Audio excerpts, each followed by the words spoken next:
My name is Katie Dreyer. I am a nurse practitioner with Pediatric Otolaryngology at Children's Wisconsin and Medical College of Wisconsin. I also work as clinical adjunct faculty with Concordia. Today I'm here to talk with you about common pediatric otolaryngology diagnoses you will see in primary care. I've divided this lecture into 3 parts. This is part 3, covering the throat and the neck. I will talk about pharyngitis, some of the common culprits that you will see, as well as snoring and adenoid and tonsillar hypertrophy, and then I'll briefly cover neck masses.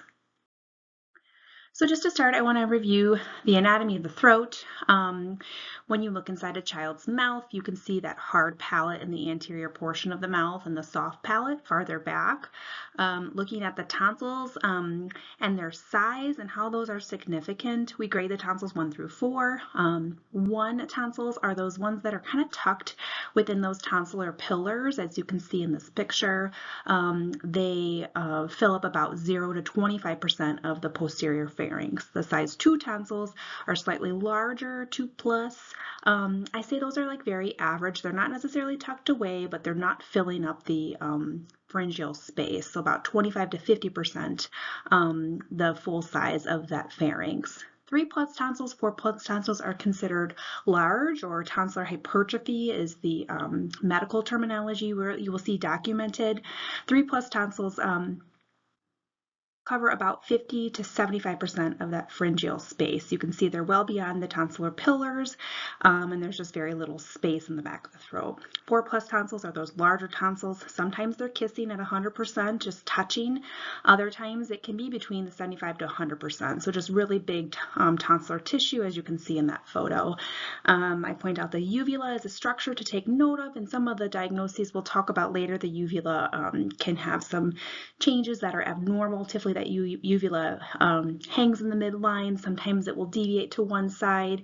Sometimes it will get stuck with saliva to a larger tonsil, and that's not abnormal. Typically I'll ask the child to swallow to clear that saliva, and then you'll see that the uvula is midline.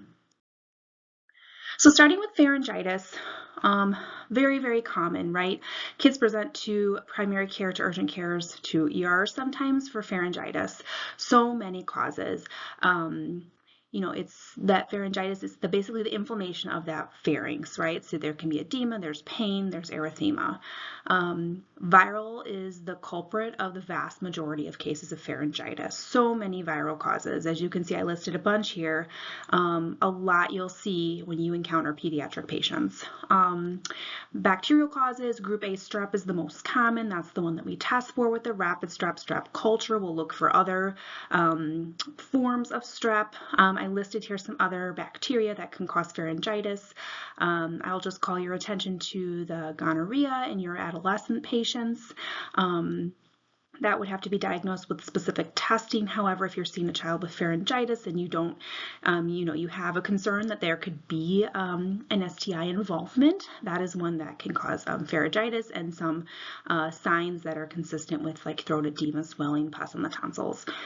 There's fungal causes. Obviously, allergies can cause sore throat, sinusitis as well with some of that postnasal drainage.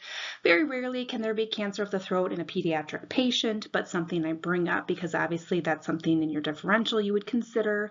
Trauma, right, can cause pharyngitis. Reflux is another common cause. If you've watched my other lectures, part 1 and 2, covering the ears and the nose, you know that GERD can cause pharyngitis as those abdominal contents reflux, especially in a younger child, those infants, toddlers who just have an underdeveloped GI system. They can have reflux of abdominal contents into the esophagus, into the throat, causing a pharyngitis. And as we discussed in my other presentations, it can backflow up into the nose.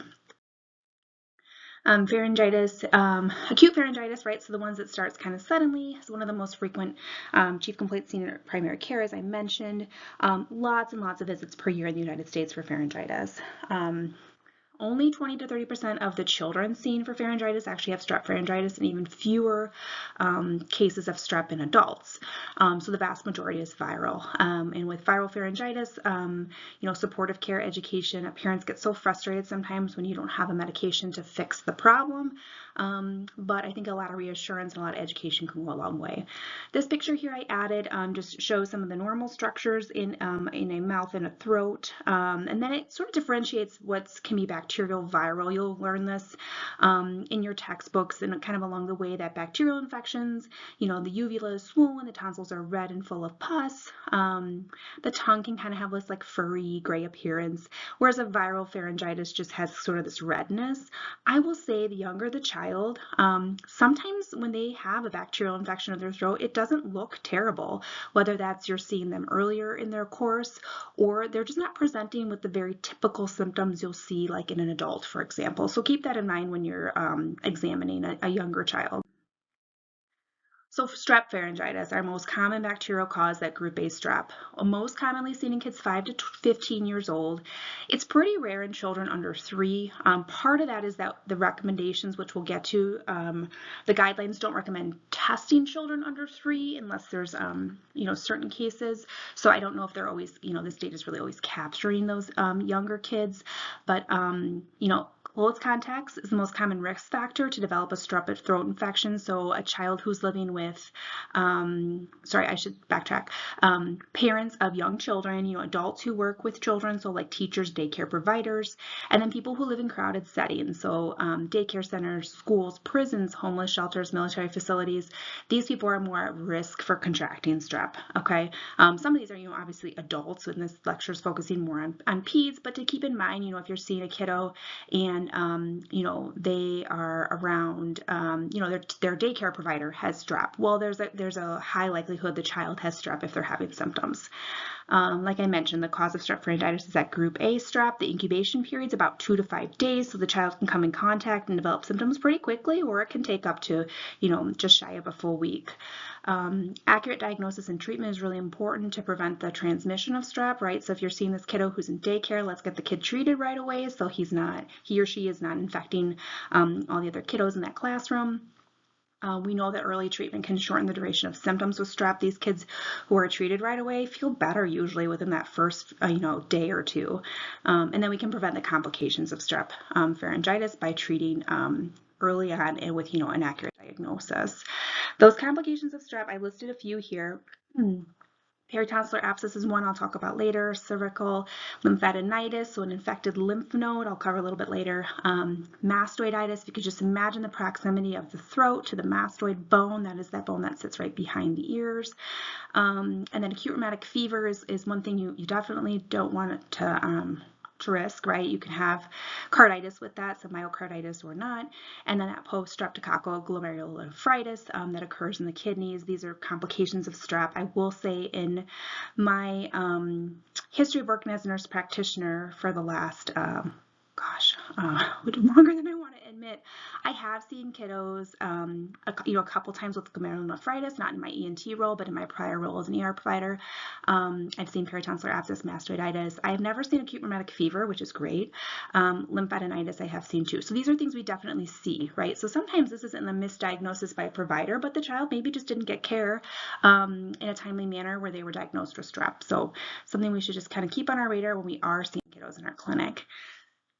These kids who are presenting with strep, as you probably are very familiar with, just potentially having strep yourself, or if you have children who have had it, fever, pharyngitis, that's pretty acute, sometimes pain with swallowing. In the younger kids, you can see a lot of like belly pain, headache, nausea, vomiting, and they may not even have pharyngitis, especially I would say those younger school age or toddlers.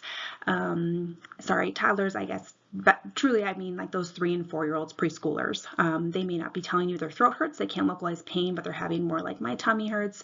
Maybe they had some vomiting and fever. When you look at them, looking inside the mouth, you'll see some of that palatal petechiae, as you can see in that photo in the bottom right, those kind of red spots along the palate there. Sometimes you'll see that on the uvula and even near the tonsils as well. That pharyngeal tonsillar erythema, edema, the tonsils are larger than their baseline. You can see exudate with strep throat. It's not always there. They'll have some anterior cervical lymphadenopathy, and then sometimes you'll see that scarletiniform rash, right? When they have the rash and they have strep throat, it's by definition scarlet fever. It's treated the same way as strep pharyngitis. And as I mentioned earlier, the younger the child, I find that their symptoms aren't as classic, neither are the signs. Sometimes you'll look in the throat and it just looks sort of red. They don't really have exudate, they don't have that petechiae, but they just kind of look and smell like strep, and you end up using your judgment then on when to test, right? So for the diagnosis, obviously, viral pharyngitis presents very similar to strep, like I mentioned, in these younger kiddos. But when there's a viral pharyngitis, typically they have some concurrent rhinorrhea, cough, hoarseness, conjunctivitis, or there's oral ulcers present. This is what the guidelines say. If the patient has symptoms concerning for a viral illness, that with their pharyngitis, so they have the rhinorrhea, the cough, the hoarseness, conjunctivitis, or oral ulcers present, then strep can kind of fall off your differential. You don't necessarily need to strep test them. If they don't have those viral symptoms, or your gut is just like, hey, this looks and smells like strep, then I would recommend the strep testing, and this is what the guidelines recommend as well. So that the patient doesn't have strong viral features, you get a rapid antigen detection test. It really depends on what's in your office, your practice setting. A lot of times, there's those point of care testing, there's the NAT testing. Depending upon what you have, you'll just have to know the specificity and sensitivities for your particular test. Where I practice, we do a nuclear antigen test, which is very accurate, so we don't routinely send for culture if the strep test is even negative. Culture is the gold standard for diagnosing strep pharyngitis, but its routine use is not indicated by the guidelines if you have a very specific rapid test.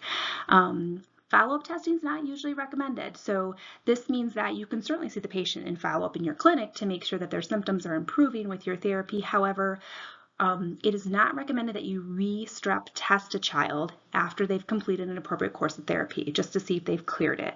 Now, if the patient's coming back to you with symptoms, that would be a reason to recheck them, but rechecking a child after their appropriate course of antimicrobial therapy to see if they cleared strep is not recommended. Sometimes those kids will be positive, but they don't have an active infection, so treating them again is not the best option.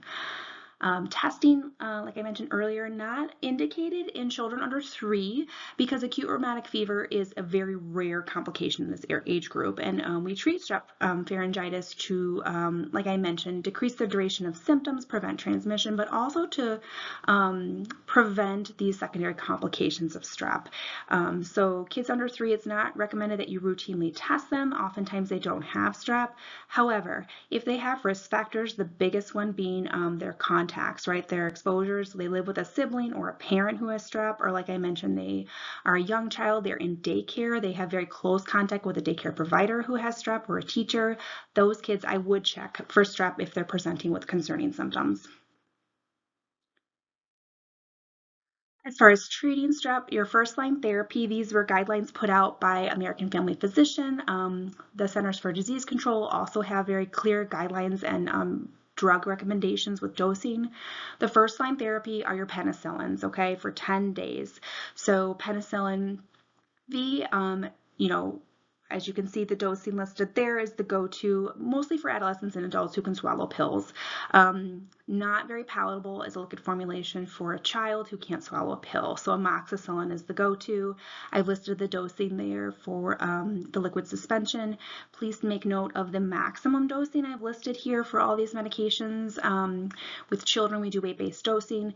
At some point, there's a maximum dose, so make sure you know those dosings. It's usually the adult dose. Just because you could see a really large child, and when you calculate out their dose, it can be a dose that's significantly higher than you would give an adult. So you just need to be aware that, yes, weight-based, but there is a max dose. Your first line IM bicillin, that's the penicillin G given as an injection, is also first line, and I say definitely consider that in a child who doesn't take oral antibiotics well, or maybe the child just has a really bad case of strep and they're dehydrated and they're vomiting. Getting them to take oral medicine may not treat them, so we need to go, amp up to the IM, which is just a one-time dose. So there is some benefit there. Even a child with like autism or some sensory challenges that make taking medication challenging. In the patients who have a penicillin allergy, your first line go-to is going to be a first-generation cephalosporin, so Keflex or Duraceft. I don't see Duraceft used a lot. I think availability at pharmacies can be more challenging, and then cost. Keflex is used much more commonly in practice. I've listed the dosing there. Other alternatives for the penicillin allergic patient is clindamycin, your azithromycin Z-Pak, clarithromycin, same category of drugs.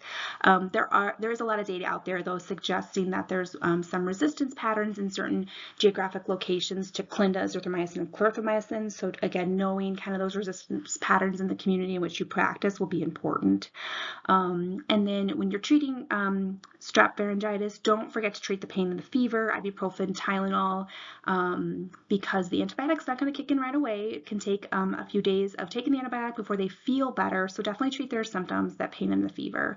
And then don't forget to educate your families on hand washing. They should be home from work, school, daycare for at least 24 hours after they started the antibiotic, and the fever needs to be resolved for 24 hours without antipyretics. Reminding them to change their toothbrush at least 24 hours into therapy, avoid sharing cups, utensils, all that kind of stuff to help prevent the transmission. For recurrent strep pharyngitis, so those kids that have a lot of strep throat infections and they're coming to see you often, consider that they just have back-to-back infections. Maybe they had an infection, they were appropriately treated, and then they got it again, right? Maybe they didn't change their toothbrush, or they passed it on to their sibling didn't get treated, passed it back to them, those kinds of things. And then always consider, were their prior treatments adequate, right? Not just were they prescribed the right antibiotic, but did they take it as you prescribed it, or did they take it for just 2 days and they felt better and they stopped it? So something to consider if you're seeing these kids back in your clinic frequently.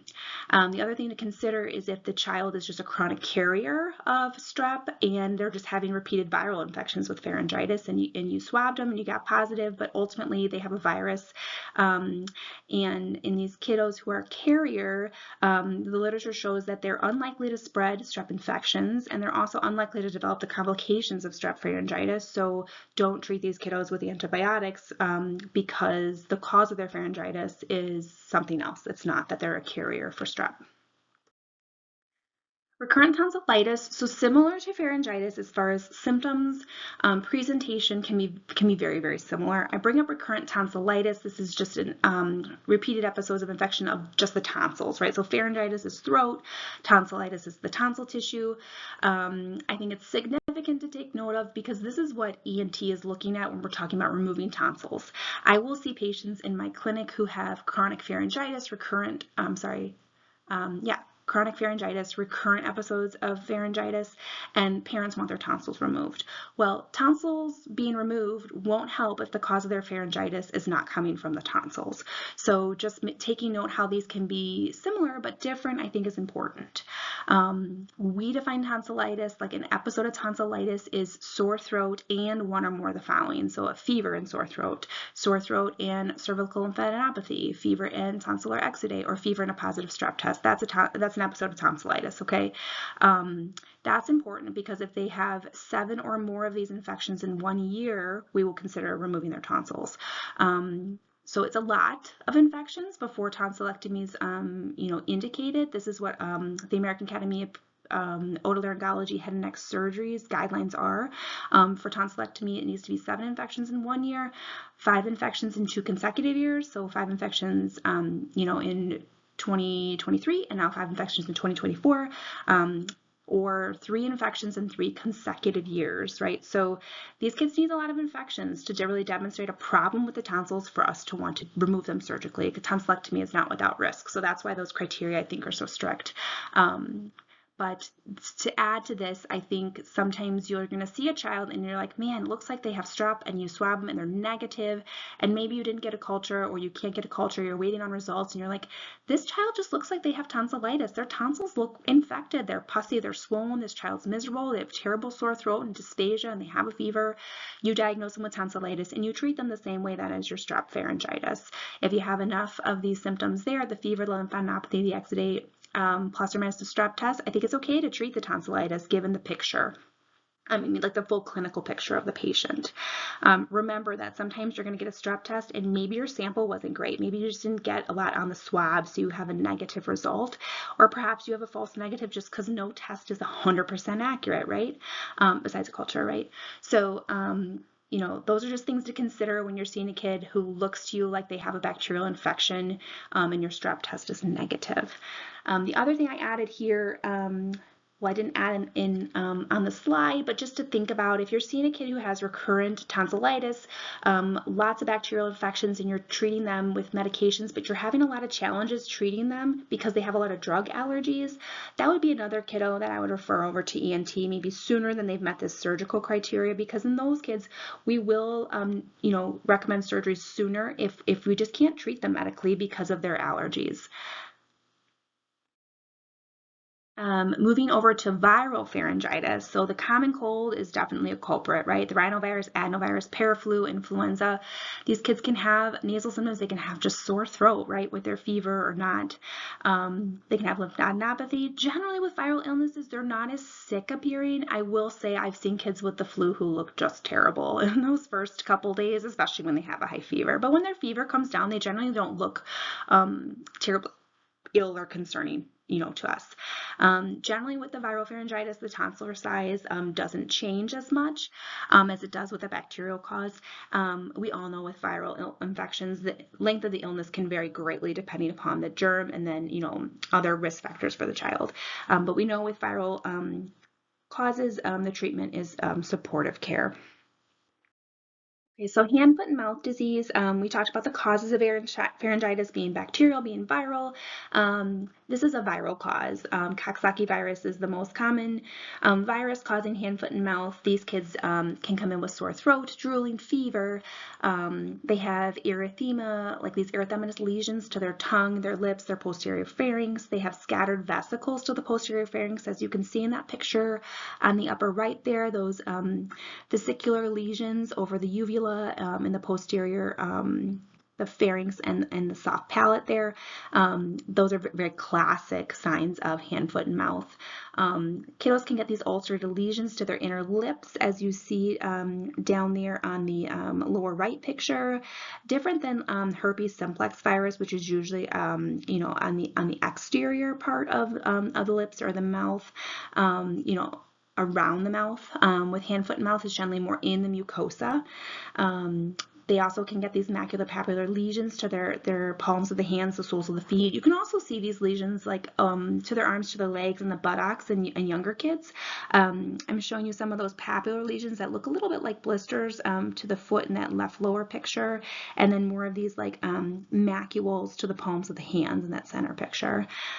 Treatment for this, you don't need a test for strep in a kiddo whose throat looks like that upper right hand picture. Those vesicular lesions are a very classic diagnosis of hand, foot, and mouth. If I saw this kid, I wouldn't even bother strepping them. I would educate on the viral causes, hand, foot, and mouth, Coxsackie virus. Pain medication, obviously, because a lot of these younger kids who get this generally aren't feeding very well because their throat hurts really bad. So we want to make sure they get pain medication so that they're able to drink and stay hydrated. I have, in my days as an ER provider, admitted children to the hospital with hand, foot, and mouth because the pain is so severe that they're dehydrated and they're just not able to drink. So something to consider when you're talking about pain medication. Tylenol, ibuprofen go a long way, especially in a younger child. Moving on to mono, another viral cause of pharyngitis. Mono is caused by the Epstein-Barr virus. We know this most commonly affects adolescents, but you can see it in younger children as well. These patients are generally just kind of ill appearing, fatigue, fever, malaise. They can have some just generalized lymphadenopathy. When you look in their throat, the tonsils are enlarged. You can see some petechial ulcerations. There's exudate on the tonsils. Sometimes there's some abdominal symptoms, nausea, vomiting. You always want to palpate their belly to make sure they don't have splenic enlargement, because that can obviously have implications for their risk of splenic rupture. On the next slide, you'll see sort of the throat of a child who has mono. If you're looking at a throat like that, I think it's very reasonable to consider ruling out strep throat, right? They have the exudate there, the tonsils are enlarged, there's some erythema. So very reasonable to get a strep test to see what this child has. But if overall, they're having just sort of these systemic symptoms and look a little ill to you, consider how long the symptoms have been present when you're thinking about getting a monospot. So there's a high false negative rate in these kids who get a monospot done within that first week of their symptoms presenting. So you may get a negative monospot and they can have mono, but they were just tested too early.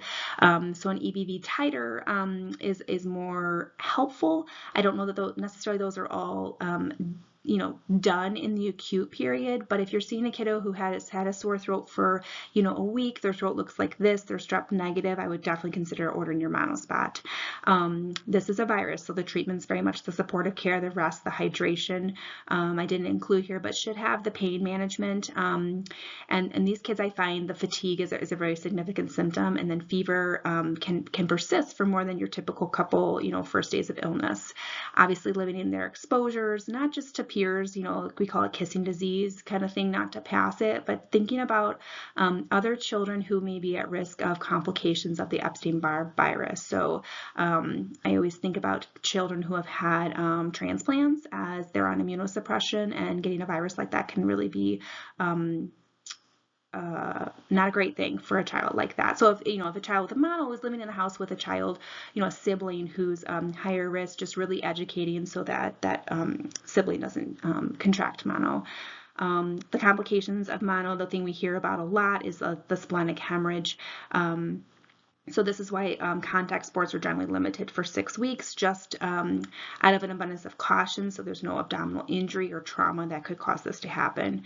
Chronic fatigue syndrome is something that, can persist after having mono. They get over the active infection, but they're just so significantly tired. It's interfering with their quality of life, and as you can imagine, as a teenager, that can be really challenging to deal with, to manage. Dehydration, as you can imagine, the sore throat can be pretty significant. They're not drinking as well, and then rarely airway obstruction, just from the edema in both the throat and then from all the cervical lymphadenopathy that can happen, albeit rare.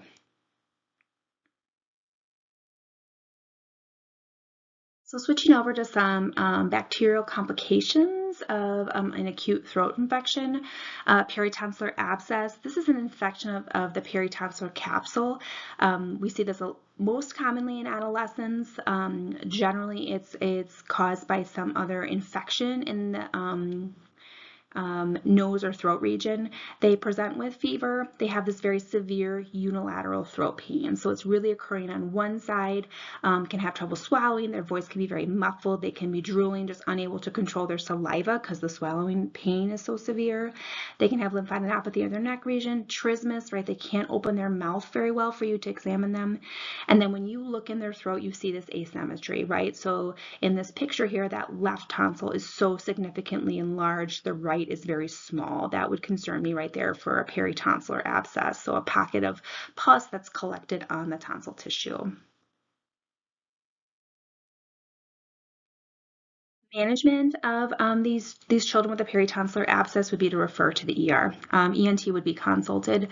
Sometimes if these cases aren't very severe, they'll be treated with oral antimicrobials, especially if it's just sort of mild, there's no airway compromise. We closely follow these kids to make sure that they improve. But sometimes they need IV antibiotic therapy, sometimes admission to the hospital. Sometimes they're going to the operating room to have the abscess drained. So it kind of depends on the age of the kid, how severe the symptoms are. In this picture, you can see that right tonsil is enlarged, swollen, and you can see the uvula is displaced to the left where that tonsil is pretty small. When we're talking about surgical management for peritonsillar abscesses, they need to have more than one for the surgical criteria by the guidelines that ENT follows, that American Academy of Otolaryngology Head and Neck Surgery, more than one episode of a peritonsillar abscess for us to do a tonsillectomy. Obviously, there's some provider preferences there. If obviously the child had a pretty severe peritonsillar abscess, it was difficult to manage with incision drainage and antimicrobial therapy, then perhaps they would remove the tonsils following that acute illness. A retropharyngeal abscess, or RPA, you may hear these called. These are an infection in that retropharyngeal space. So this occurs usually in the younger kids under 5. It's generally associated with some infection of the nose or throat, the sinuses, or the middle ear. So the child had some type of infection, maybe it wasn't treated well, and now it's sort of developed in this retropharyngeal space. These kids present with neck pain, some neck stiffness at times, pharyngitis, fever, swollen lymph nodes. They're drooling, they can't control their secretions.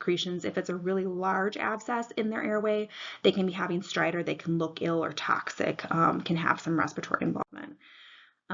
Treatment for these kiddos is to send to the ER. You're not going to know in the office that this is what's going on because you won't be able to see this area of their pharynx by examining their mouth. But if you notice these symptoms, like the parent says they've had a sore throat, they have a fever, they're drooling, they can't swallow their secretions, and you're looking at this kid in the office whose mouth is just hanging open, saliva's leaking out, they're having trouble breathing, they have stridor, those kinds of things. Our brains always go to epiglottitis. That's what we're taught. The rate of epiglottitis in the United States is significantly low. The chance of a retropharyngeal abscess is higher. So if this is your child who's presenting, send them to the emergency room. If there's airway involvement, they're having stridor or difficulty breathing, call an ambulance. These are diagnosed with a CT. You can get a lateral neck x-ray. I think if the child's being sick, you're probably not going to wait to do that in your office, but that's another option for imaging. CT is a better imaging tool. They're treated with IV antibiotic therapy and often the surgical intervention to drain the abscess. So it depends upon the size and how the child's doing. But these can be significant, and that's why one of the reasons I added here, because this can lead to sepsis meningitis, right? These kids are under 5, so disease can progress pretty quickly in little kiddos because they're not always, able to tell you exactly how things are going. Obviously dehydration, because they can't swallow, drink well, they can't even swallow their saliva, they're drooling, so they can be dehydrated. And then obviously the respiratory compromise because this retropharyngeal abscess is in their airway. So with this picture, I added here, the left is a lateral neck x-ray, the right is a CT, and you can see the arrows there sort of showing you on the left this very much the swollen area in the airway that's sort of pressing on the pharyngeal space into the trachea there. You can see where it's narrowed, right? So the trachea a little bit lower than that arrow on the left is wide, and you can see right above the arrow where it's narrowed. That's from that abscess just pressing on the airway. And then on the right, the CT, you can see that sort of pocket of pus that's collected there. That's something that would be drained. Kawasaki disease, I added this here. This is a diagnosis I feel like I personally never learned about in graduate school. I learned about when I was working, and I think it's something to really know about so that you don't miss it and you consider this. So Kawasaki disease can have pretty significant complications. This is most commonly seen in kids under 5. We don't really know what causes it, but their presentation can be erythema and sorry, not erythema, pharyngitis, and then some, pain in the mouth, so they can have a very red strawberry tongue. There can be some buccal erythema, so inside the cheeks, the mucosa doesn't look pink, it looks red. They can also have lymphadenopathy to their neck. They look sicker generally. They can have conjunctivitis without any exudate. They can have a rash on their body. Sometimes their hands and feet look swollen, and the skin can peel later on in this illness. Some kids will have some abdominal symptoms like belly pain, diarrhea, vomiting. And the big thing is these children have a persistent fever without another clear source. So the diagnostic criteria for Kawasaki disease involve a fever for 5 days or more. If the child does not have a fever for 5 days or more, Kawasaki is not on your differential.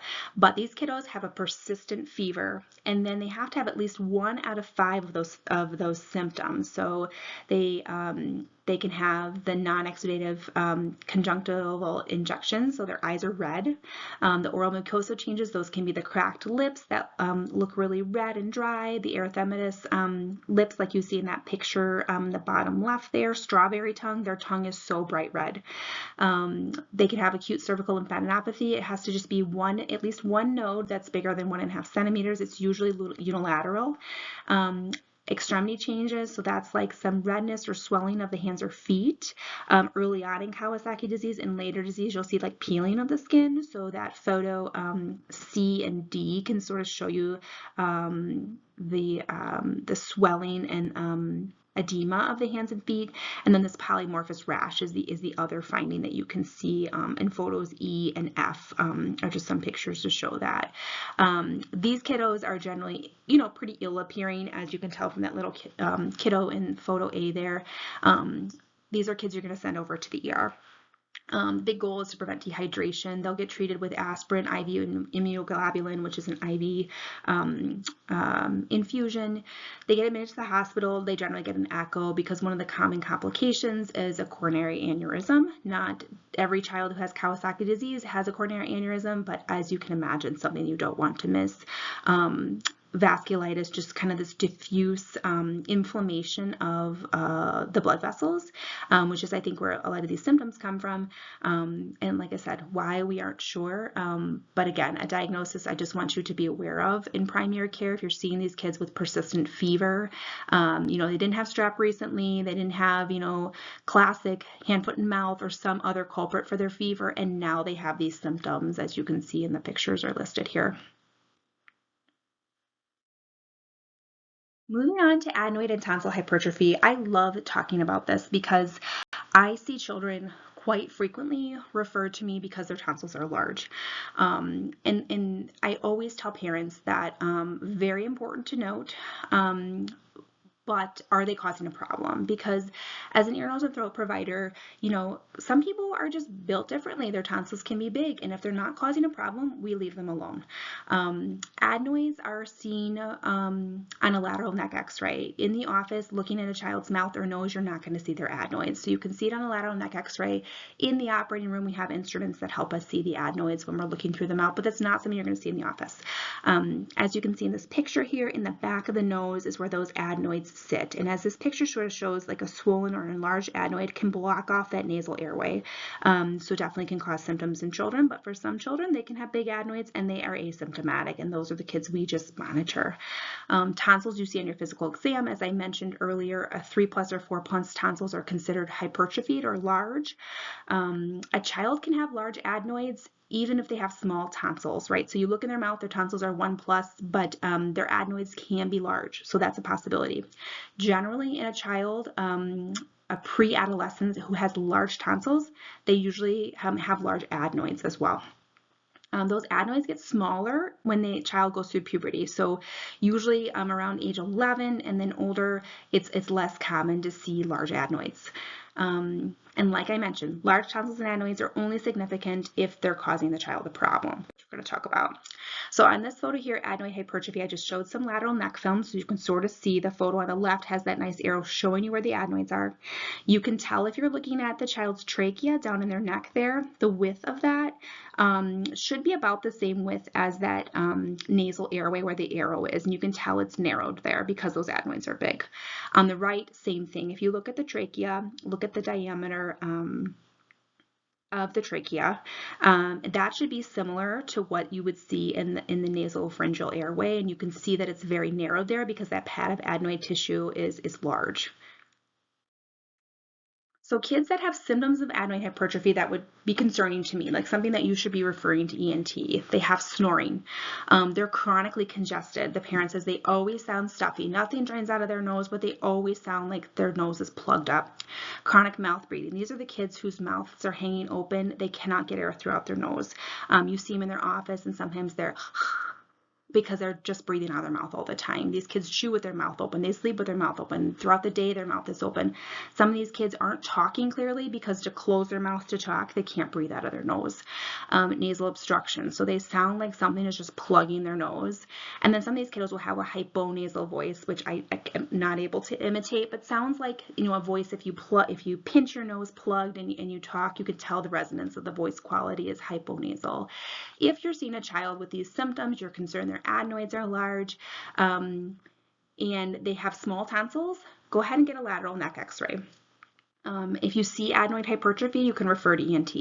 If you're not comfortable reading x-rays, you don't have a radiologist who will read it in a timely manner, it's okay to refer to ENT if the child's having these symptoms and you're concerned their adenoids might be large, especially these kiddos, I would say, who are pre-adolescents or young children. Like I mentioned earlier, if the child has really big tonsils and has these symptoms that concern you for adenoid hypertrophy, you can go ahead and refer to ENT, because like I said, in a younger kid who has big tonsils, those adenoids can be big, and we don't even get an x-ray to look at the adenoids if they have enough symptoms. Tonsillar hypertrophy, these pictures are great. You can see those really big balls of tissue in the back of the throat, and in both of these cases the tonsils are touching. You can see on the photo on the right the uvula is a little displaced to that left tonsil. That's from saliva. That doesn't concern me for an infection in the left tonsil. That's, you know, like a peritonsillar abscess. You can see on that left tonsil though a little white tonsil stone, which I'll talk about later. Tonsillar hypertrophy, the symptomatic tonsil enlargement that would be concerning for me that you should be referring to ENT is dysphagia. Those patients that can't swallow normally because the tonsils are too big. There's just not enough room for food to pass. And I commonly see this mostly in solid foods, and it'll be things that are dry or just hard to swallow, like crackers, bread, meats. Sometimes kids are just having a hard time getting down. Dysarthria, this is kids who are talking like they have frogs in their throat because they just have these big tonsils sitting there affecting their voice quality.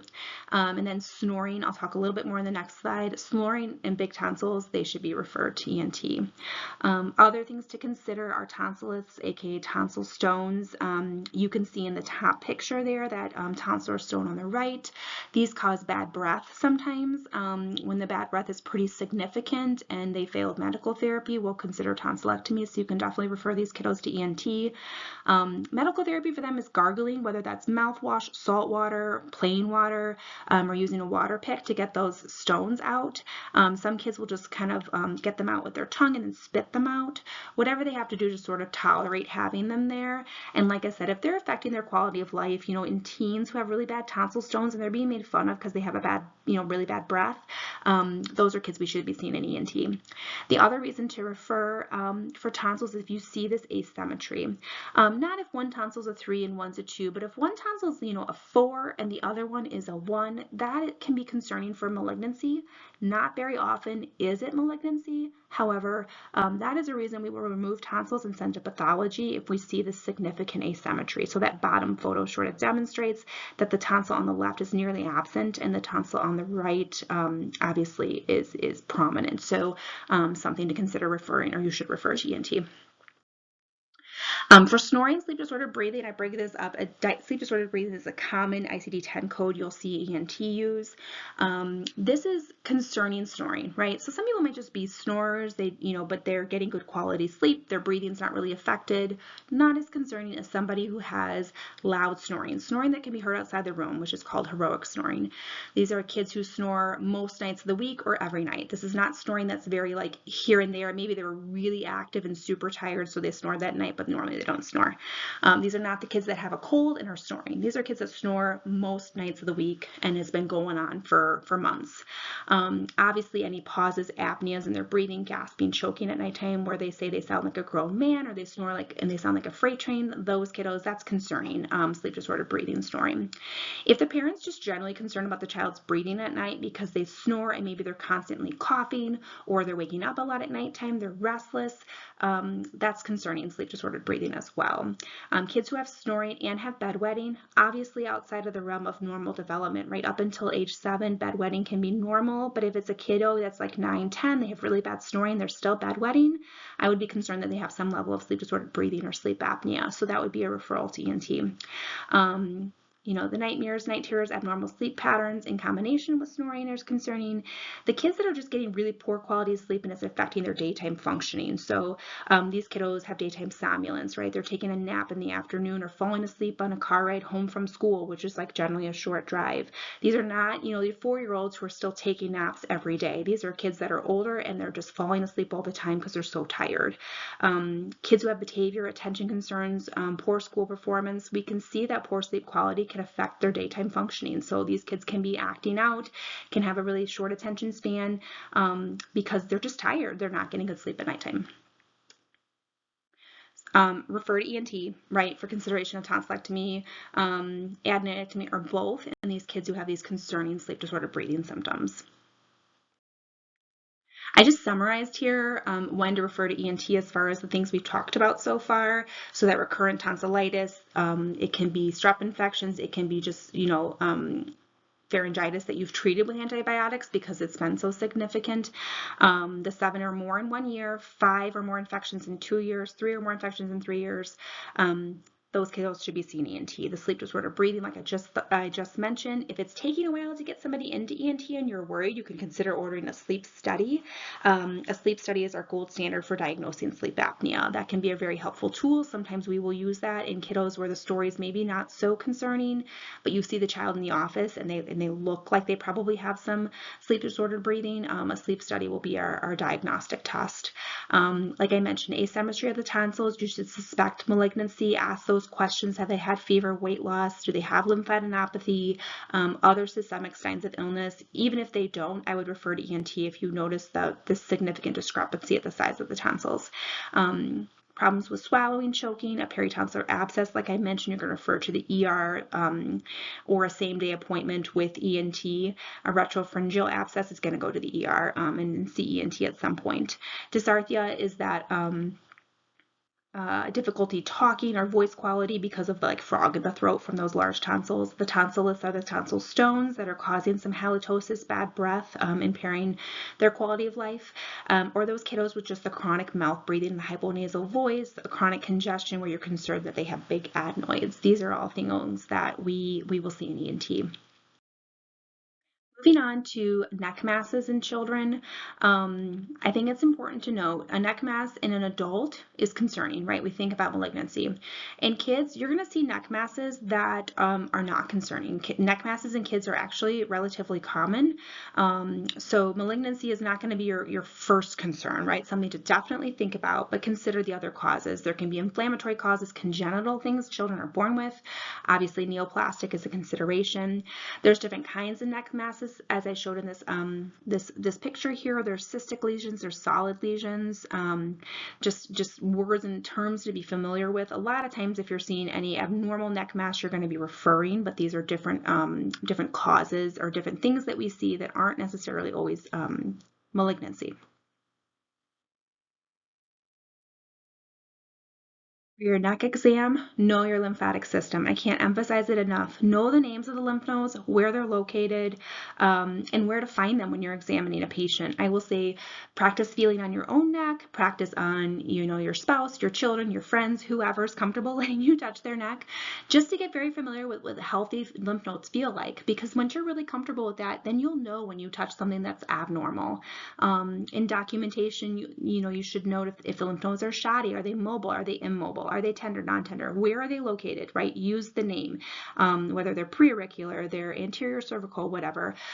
Is there a color change to that area? And then the size, right? Sometimes getting out a measuring tape and measuring is going to be really helpful, especially if there's a concerning lymph node and you want to see if it's going to change over time.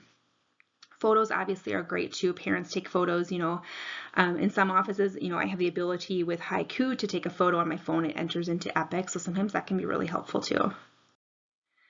When you're examining these kiddos who come in with a neck mass, lots of questions to ask to really consider and help you come up with your differentials. So how long has it been there for? Did it just start? Has it been there for weeks, months? How old was the kid when you first noticed it? That's important sometimes when we're thinking about congenital neck masses. Any color changes? Is it draining? Has it changed since you first noticed it? Is it getting larger? Is it getting smaller? Has it grown really quickly? Or has it been like a really slow change in growth? Does the child have any like systemic symptoms, fever, weight loss, night sweats, fatigue, obviously thinking about malignancy there? Did they have a recent infection or illness, right? If they had ringworm on their scalp and they were recently treated and they have some cervical lymph nodes that are swollen, well, I'm not terribly surprised. They just had this infection of their scalp and it's draining to those lymphatic tissue of the neck region. Any recent traveler exposure as you're considering all your differentials, right? What germs, diseases you will find in other countries that maybe aren't as prevalent in the United States. Obviously, if there's trauma to the neck at all, is that neck mass from trauma versus just another structure that's inflamed? And then how have they been treated in the past, or have they been treated recently at all? Things you're looking for, like the location. Take note, is it a lateral neck mass or is it midline?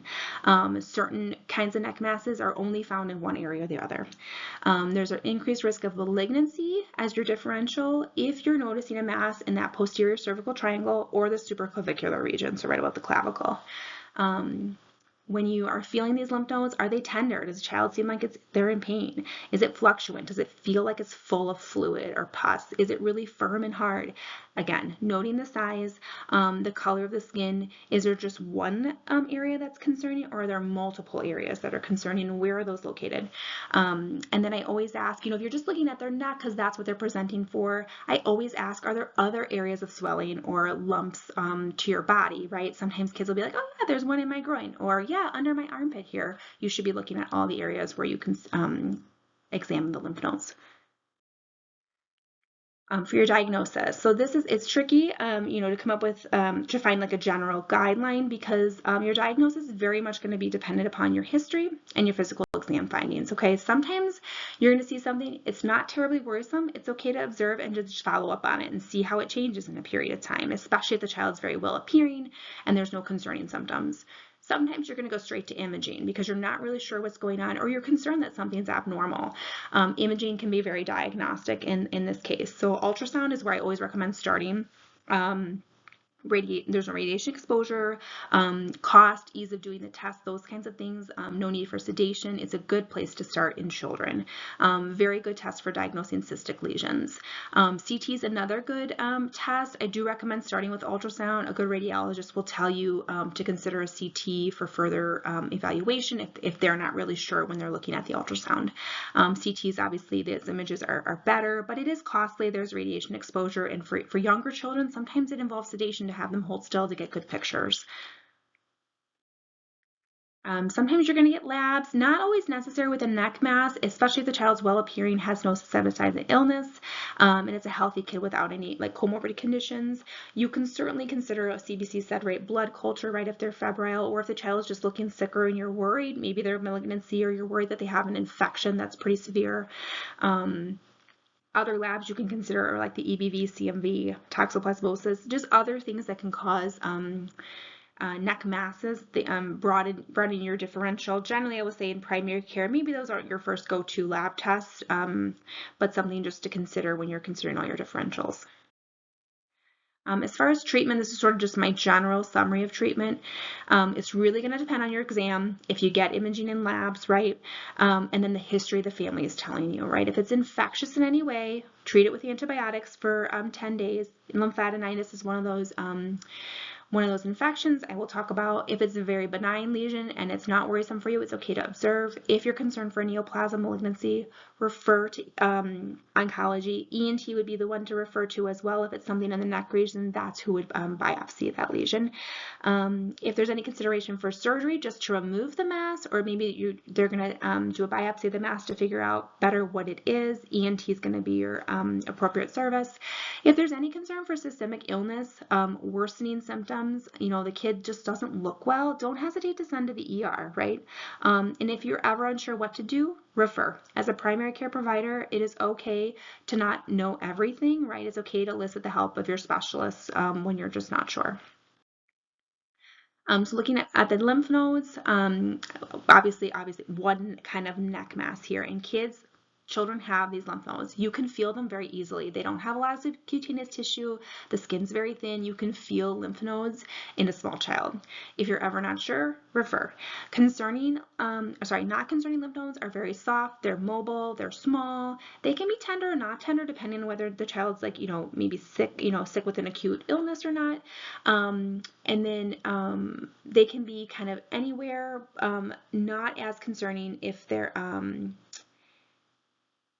in the anywhere but the supraclavicular area or the posterior cervical chain. It's a little confusing based on how I have it written there. And concerning lymph nodes are going to be just that sort of that isolated one lymph node that keeps growing in size. It may not be tender, but it's just kind of been very persistent. Those sorts of things I would refer for. Lymphadenitis of the cervical region. So sometimes this can be self-limited. It's caused by a virus. It will resolve on its own, but that lymph node can take weeks to resolve. If you're concerned for a bacterial cause, like this picture, we all look at this and think, oh my God, yikes, right? Bacterial cause, usually it's unilateral. It can be quite large. It can be tender. If the child can have a fever, there's kind of skin color changes like erythema, swelling. Sometimes there's just some drainage happening to the area. It looks like a cellulitis. Don't hesitate to treat with antibiotics. So you want to cover Staph aureus and strep. So Augmentin, Ceftonir are kind of going to be your go-to if the patient is well enough to be managed as an outpatient. If it's pretty significant, especially like this picture shows what looks like an infant to me and this pretty significant infection, this would be a kid I would refer to the ER for more emergent imaging to make sure my diagnosis is correct, because I don't want this to be complicated, which it looks like it might already be leading to something else. And if you're ever not sure, the kid comes back to you, things aren't really getting better with being on antimicrobials for 2 to 3 days, don't hesitate to get an ultrasound to take a look and see what it is. Or like I said, refer if you're just not sure and you want somebody else to take a look at it. A thyroglossal duct cyst is a congenital lesion. Children are born with these. They're always in the midline. This occurs during embryonic development, basically when the thyroid gland is being developed while a baby's inside mom. There just isn't proper closure and they get this little cyst. Sometimes they don't actually present until the child's a little bit older when this area fills with fluid. So they could have had like a cold and had some, lymphadenopathy, right, from having this recent illness, and now this cyst has filled up with some fluid. So sometimes they're born with them and you see them right away. Sometimes they don't present until a little bit later. But sort of one of the things that really helps us diagnose these is that this lesion, this cyst in the center of the neck will elevate when they stick their tongue out or when they swallow. These lesions we remove surgically, right? You can get an ultrasound to diagnose it if you're not sure, but referring to ENT, the cyst trunk procedure is what it's called to excise this lesion. Sometimes these can recur, so you may see a kiddo who had the cyst trunk procedure to remove a thyroglossal duct cyst and now they have a cyst again. They should be coming back to see ENT. But those are not an emergency. That's something that you can just refer to ENT and they don't need to be seen right away. Dermoid cysts, same thing, not terribly concerning. They're very benign. These are usually midline, like right under the chin, but can be found anywhere on the neck. They're generally painless and skin colored. Sometimes they have a yellow tinge. The thing that helps you differentiate this from a thyroglossal duct cyst is it doesn't move or doesn't move upward or elevate when the child sticks their tongue out or swallows. These two are benign. You can refer to ENT if you're unsure. If we're unsure and we excise the lesion, pathology will help us differentiate exactly what it is. Hemangiomas, I'm sure you've all seen these with children. You can see these neck lesions, obviously. They're pretty common. They present at birth. They grow a lot in that first year of life. They kind of involute starting around 18 to 24 months, and most of them involute or resolve completely by age 10.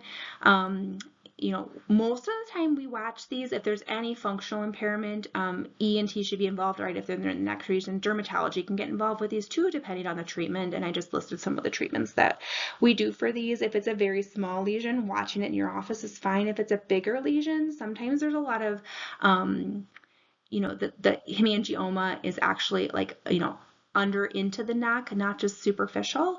So referring can be important, especially as a baby grows. If this hemangioma is growing with them that first year of life, it can cause some impairment, especially on the neck. You think about pressing on like the airway or other structures, so don't hesitate to refer those kids for further workup.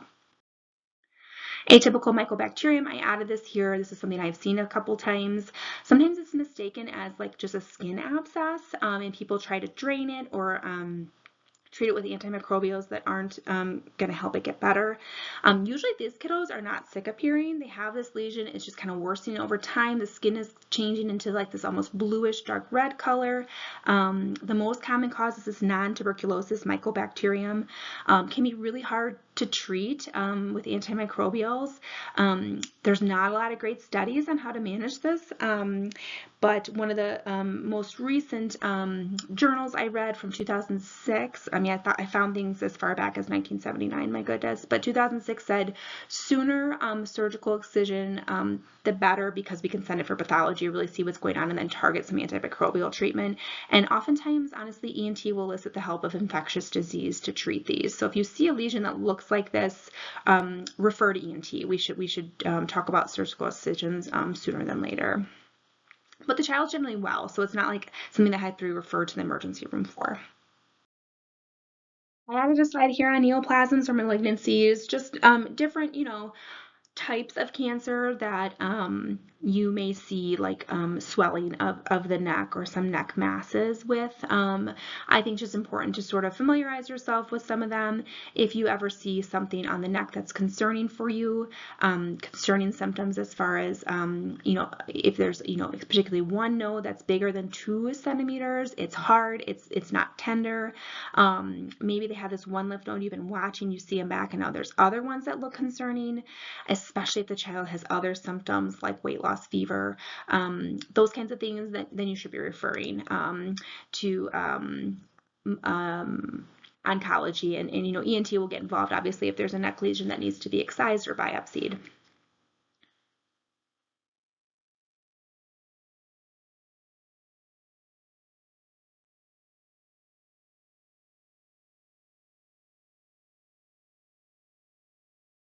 I added preauricular sinus pits and tags to this presentation.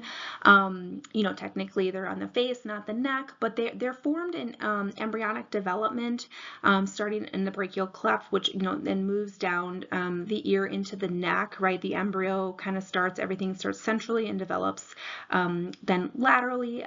So these things I see referred sometimes to ear, nose, and throat. I just like to put out there that these things can be non-concerning and something that's okay just to observe. And the picture on the right is a preauricular tag, or some will say a congenital accessory tragus. Those are not concerning unless the family is really bothered by it cosmetically, or if the tag is something that, when the child gets older, they pick at, they pull at, those kinds of things. We generally leave those alone and don't remove them unless they're causing some, cosmetic concern for the family. The bottom picture is a preauricular sinus pit. That's like a little divot in the skin there. Those we don't do anything with unless they're having problems. So problems would be infection, where they're getting really swollen, they're red, they're draining, and you're treating them with antibiotics and it's not getting better. Those kiddos will consider surgical excision of the pit, which is actually quite an involved surgery. But something to refer to ENT for if you're seeing a kiddo with a pit and they're having a lot of infections.